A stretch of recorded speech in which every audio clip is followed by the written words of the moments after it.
Testing.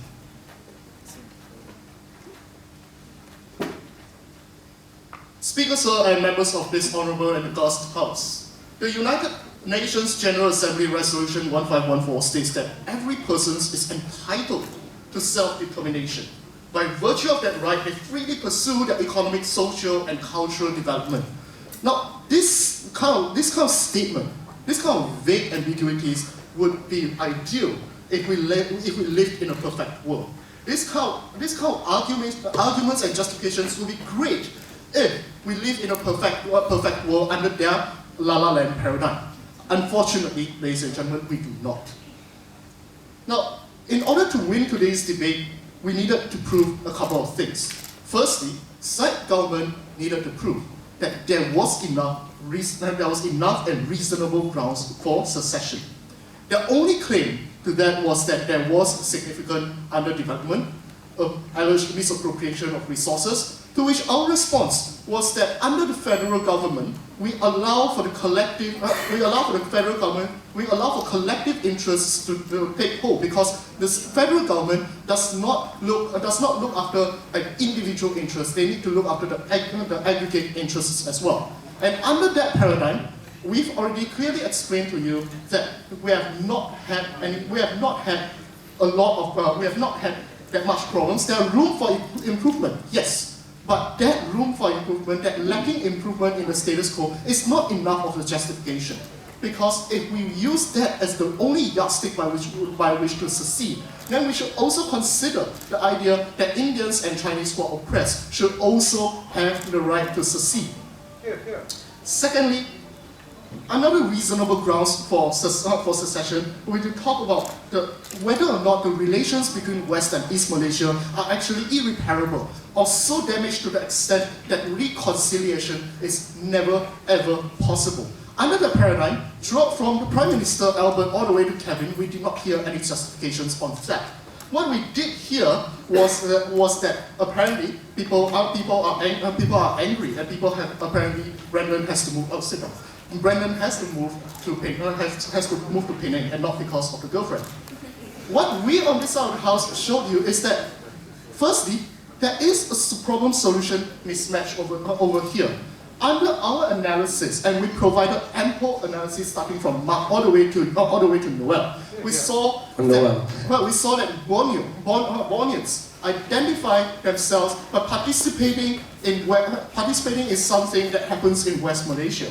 We talk about how we opted for a Malaysian option in order to solve the problems. And speaking of solving the problem, the key question, Speaker, sir, that we need to ask ourselves today is that under their paradigm, have they given you any analysis, if at all, to say that when you secede, things will magically happen, electricity will be there, alliances will automatically appear?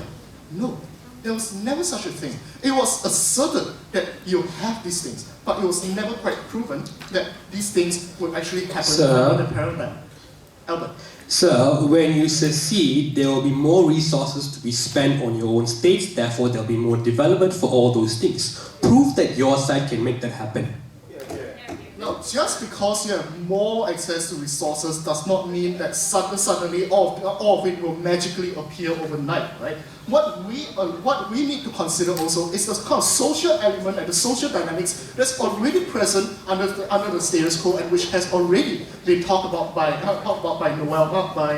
Noel in his Deputy Prime Minister's speech, when he talked about historical analysis, when he talked about not just that there was the aspiration arising from the Cobo Agreement, but also that currently, based on the analysis of the post-election results, that people opted for a Malaysian option, shows that there is hope for change, and change will come. There is no no analysis coming from that side to say why this change needs to be immediate, why this change needs to be now. Even if, now assuming but not conceding that there are reasonable grounds for secession, right? Then we need to consider, and this is where my opening line really comes in. Is the current trade-off worth it? What do we have? Because what they gave you was a long list of grievances and alleged injustice. What we showed you was that a comprehensive, total view of the situation. What did we have to offer? under current system, we enjoy some form of benefits. We accept the kind of ethnic pluralism. It's not just the Ivan or the Kadazan or any of the ethnic tribe dominating. We identify ourselves as a Malaysian citizen first, with the exception of myself, obviously. But overall, we identify ourselves as Malaysian first. After that, then we consider ourselves, consider our ethnic identity. Under their model, did they ever talk about things such as ethnic pluralism, the fragmentation that naturally results, the internal threats that will arise as a result of this kind of secession? Also, did they then talk about the external threats that exist under the status quo? Did they talk about, for example, the fact that no alliances will automatically appear to help them? Under the status quo, we showcase this diversity. We have access to defense, we have access to education, we have access to foreign direct investment and investment in general. We have Shell HQ in Miri.